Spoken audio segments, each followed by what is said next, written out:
Hello everyone, আজকে নিয়ে এসেছি অরুণ আইসক্রিম। অনেক নাম শুনেছিলাম, কোনোদিনও খাইনি। তো আজকে গেছিলাম এক জায়গায়, ফেরার পথে অরুণ আইসক্রিম নিয়ে আসলাম। জানি না কেমন হবে খেতে। এই একটা নিয়ে আসলাম, এটা হচ্ছে 10 টাকা দাম, আর এইটা 5 টাকা দাম। এটা কাঁচা আম, আর এটা বোধ হয় কিসের chocolate, red velvet, choco and red velvet. আর এটা হচ্ছে কাঁচা আমের। তো কেমন হয় খেয়ে দেখবো। আরও নিয়ে এসেছি, মা বাবা ওই ঘরে খাচ্ছে, আর এগুলো আমরা খাবো।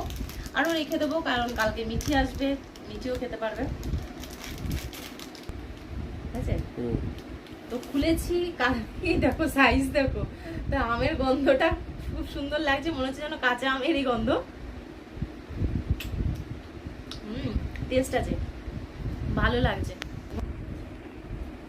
সবাই বলছিল, শুনতাম যে অরুণ আইসক্রিম, অরুণ আইসক্রিম। তো নাম শুনেছি, এতদিন আমি খাইনি, আজকে ফার্স্ট টাইম খাচ্ছি। তো সত্যি সুন্দর, খুব ভালো লাগছে খেতে।